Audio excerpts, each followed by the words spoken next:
Definition देखते हैं। In JavaScript an array is an ordered list of values. Array क्या है? एरे एक वैल्यूज की ऑर्डर्ड लिस्ट होती है। Each value known as an element is assigned a numeric position in the array called its index. एक array में जो भी वैल्यू स्टोर होती है उसको एक न्यूमेरिक पोजीशन असाइन होती है, जिसको हम क्या बोलते हैं? इंडेक्स बोलते हैं। सो बेसिकली वैल्यूज क्या होती हैं? एक इंडेक्स्ड ऑर्डर पर स्टोर्ड होती हैं एरे के अंदर। ठीक है। सो एरे क्या है? एक इस तरह की लिस्ट है जिसमें वैल्यूज एक ऑर्डर में स्टोर होती हैं, यानी कि एक पर्टिकुलर वैल्यू को एक पर्टिकुलर इंडेक्स असाइन होता है। ठीक है। Now array can hold any type of data such as number, string, objects और इवन अदर एरेज। इसका मतलब क्या हुआ? Arrays any type of data store कर सकते हैं, जैसे नंबर्स हो गए, स्ट्रिंग्स, ऑब्जेक्ट्स और इवन अदर एरे स्टोर कर सकते हैं।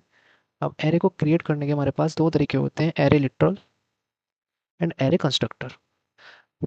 हम देखते हैं एरे लिटरल से कैसे एक एरे क्रिएट कर सकते हैं। So creating an array using array literals involves using square brackets to define and initialize the array. So basically एक array को initialize और declare करने के लिए हम array literal का यूज़ करते हैं, जिसमें हम square bracket के अंदर वैल्यू को स्टोर कराते हैं। फॉर एग्जाम्पल यहाँ पर हमने एक air1 डिक्लेयर किया है और उसमें हमने एक स्क्वायर ब्रैकेट से इनिशियलाइज किया है और इसके अंदर हमने कोई वैल्यू नहीं दी, इसको हमने एम्प्टी रखा है। तो एक एम्प्टी एरे है और इसको जब हमने प्रिंट कराया तो हमारे पास आउटपुट आएगा एक जीरो लेंथ का एरे जिसमें कोई भी वैल्यू स्टोर नहीं है। नेक्स्ट हमने एल2 डिक्लेयर किया है और एल2 में हमने numeric value, number value store कराई है 10, 20 एंड 30। इसको हमने प्रिंट कराया और हमारे पास आउटपुट आया यहाँ पर एक एनी लेंथ ऑफ एरे जिसमें नंबर वैल्यू स्टोर्ड है।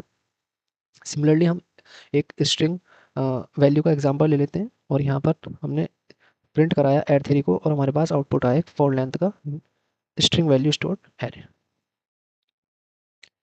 दूसरा तरीका देखते हैं एरे को क्रिएट करने का, जिसको हम बोलते हैं array constructor. Array constructor refers to a method of creating arrays by invoking the array constructor function. So array constructor एक मेथड होता है जो एरे को क्रिएट करने के लिए एरे कंस्ट्रक्टर फंक्शन को इन्वोक्ड करता है।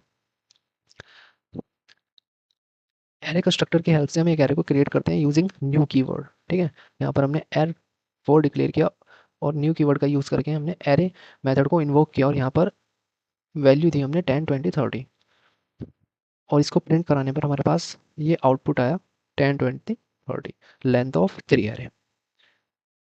नेक्स्ट हमने एयर5 को डिक्लेयर किया और जब हम एरे कंस्ट्रक्टर का यूज़ कर रहे हैं तब हमें न्यू कीवर्ड का यूज़ करना होगा और यहाँ पर हमने एरे मेथड को इन्वोक्ड किया